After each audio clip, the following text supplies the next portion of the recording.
मंच पर एक भारी खामोशी छाई है। बाबा साहब की सेहत गिर चुकी है। वे लाठी के सहारे खड़े हैं। उनकी आंखों में एक अजीब सी नमी और क्रोध का मिश्रण है। सामने हजारों दलित, शोषित और वंचित समाज के लोग बैठे हैं। 26 जनवरी 1956 को संविधान लागू हुए 5 से 6 वर्ष बीत चुके हैं। बाबा साहब माइक के पास आते हैं। उनका गला रौंधा हुआ है। बाबा साहब कांपती हुई आवाज में बोलना शुरू करते हैं। मेरे दोस्तों, मेरे समाज के लोगों, आज जब मैं तुम सब की तरफ देखता हूँ तो मेरा दिल भर आता है। आज भारत का संविधान लागू हुए 5 से 6 वर्ष बीत चुके हैं। दिल्ली के संसद भवन में बैठे लोग तालियां बजा रहे हैं कि हमने लोकतंत्र स्थापित कर दिया, हमने सबको अधिकार दे दिया। लेकिन आज अपनी जिंदगी के इस शाम को मैं तुमसे एक कड़वा सच कहने आया हूँ। डॉक्टर अंबेडकर अपनी आंखों से आंसू पोंछते हुए कहते हैं कि मैं आज बहुत भारी मन से यह कह रहा हूँ, मुझे मेरे ही लोगों ने धोखा दिया है। मैंने सोचा था कि जब मैं इस देश का संविधान लिख रहा था, जब मैं रात रात भर जाग कर अपनी आंखों की रोशनी जलाकर तुम्हारे अधिकारों की इबारत लिख रहा था, तो मुझे लगा था यह कागज का पुलिंदा तुम्हारी बेड़ियों को काट देगा। मुझे लगा था कि 2000 साल की गुलामी अब खत्म होगी। लेकिन आज 1956 में जब मैं पीछे मुड़कर देखता हूँ तो मुझे क्या दिखता है? गाँवों में मेरा दलित भाई आज भी उसी गंदगी में पड़ा है। संविधान की किताब दिल्ली की लाइब्रेरी में रखी है, लेकिन गांव के जमींदार के हाथ में आज भी वही पुरानी लाठी है। डॉक्टर अंबेडकर की आवाज में गुस्सा है, पीड़ा है। उन्होंने कहा, मेरे साथ पढ़े लिखे वर्ग ने विश्वासघात किया है। मैंने तुमसे कहा था, शिक्षित बनो, संगठित रहो, संघर्ष करो। तुम में से कुछ लोग शिक्षित हो गए आरक्षण के सहारे, मेरी मेहनत के सहारे। कुछ लोग कलेक्टर बन गए, कुछ अफसर बन गए, कुछ क्लर्क बन गए। मुझे उम्मीद थी कि यह पढ़े लिखे लोग जो समाज की ऊपरी सीढ़ी पर चढ़ गए हैं, वे नीचे झुकेंगे और अपने उन भाइयों का हाथ थामेंगे जो आज भी अभी भी कीचड़ में फंसे हैं। लेकिन हुआ क्या? जिन लोगों की दशा में सुधार हुआ, वे केवल ऊंचे पदों पर पहुंचकर अपने ही समाज से कट गए। वे साहब बन गए। उन्होंने अपने लिए अलग बंगले बना लिए, अपने दरवाजों पर कुत्तों से सावधान वाले बोर्ड लगा लिए, ताकि उनसे अपना ही गरीब भाई उनसे मदद मांगने ना आ सके। यह मध्यम वर्ग, यह सरकारी नौकरी पाने वाला दलित वर्ग, यह स्वार्थी हो गया है। मैं आज फूट फूट कर रोना चाहता हूँ, क्योंकि मैंने यह संविधान केवल मुट्ठी भर लोगों को बाबू में तब्दील होने के लिए नहीं लिखा था। मैंने यह संघर्ष इसीलिए नहीं किया था कि तुम सूट बूट पहनकर अपने ही समाज के नंगे भूखे लोगों को हितकार की नजर से देखो। तुमने उन्हें कोई सहारा नहीं दिया। तुमने वही किया जो ऊंची जाति के लोग सदियों से करते आए हैं।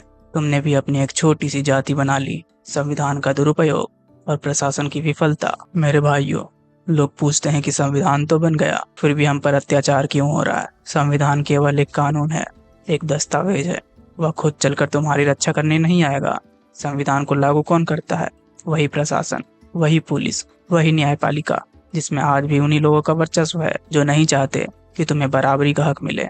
डॉक्टर अंबेडकर गहरी सांस लेते हुए, मैंने अक्सर कहा है, यदि संविधान अच्छा भी हो, लेकिन उसे लागू करने वाले लोग अगर बुरे हुए, तो संविधान अंततः बुरा साबित होगा। आज यही हो रहा है।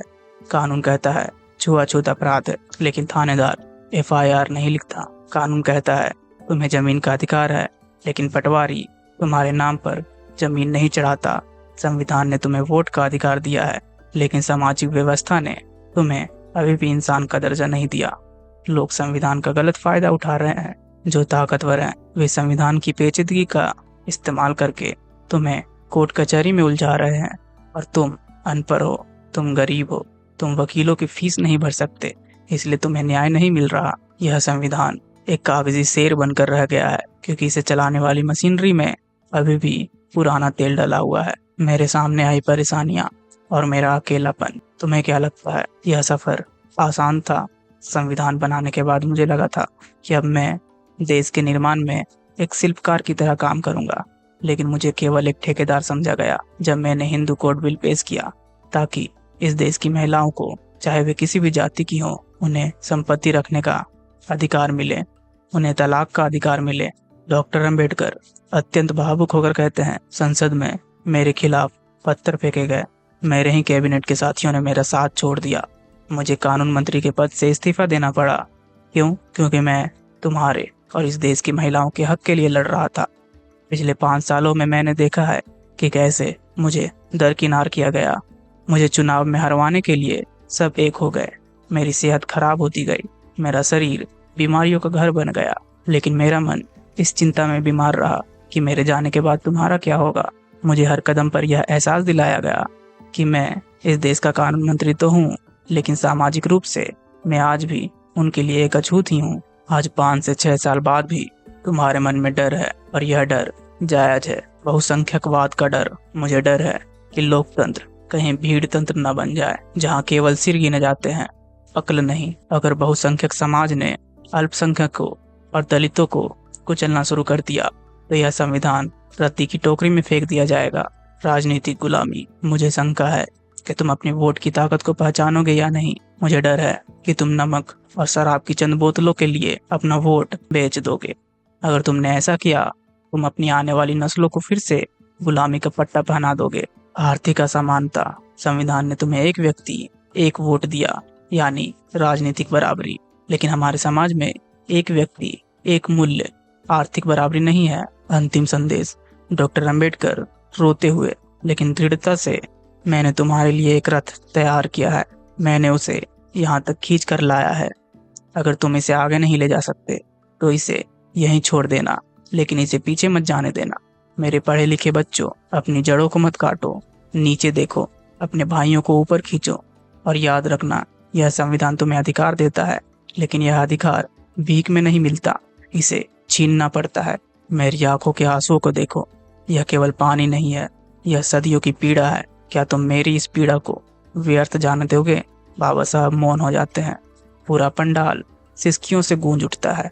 डॉक्टर अंबेडकर के इस भाषण से यह सिद्ध होता है कि संविधान बनने के दशकों बाद भी दलितों और आदिवासियों के खिलाफ अपराध के आंकड़े बताते हैं कि कानून का डर खत्म है। डॉक्टर अंबेडकर का डर सही साबित हुआ कि जब तक प्रशासन में बैठे लोगों की मानसिकता जातिवादी रहेगी, तब तक कानून का लाभ जमीनी स्तर पर नहीं मिलेगा। क्रीमी लेयर और सामाजिक अलगाव भाषण का मुख्य बिंदु। अपनों के द्वारा धोखा आज भी प्रासंगिक है। आरक्षित वर्गों में एक ऐसा कुलीन वर्ग बन गया है जो संसाधनों का अधिकतम लाभ उठा रहा है, जबकि उसी वर्ग का एक बड़ा हिस्सा आज भी हाशिए पर है। इस आंतरिक असमानता ने सामाजिक न्याय की लड़ाई को कमजोर किया है।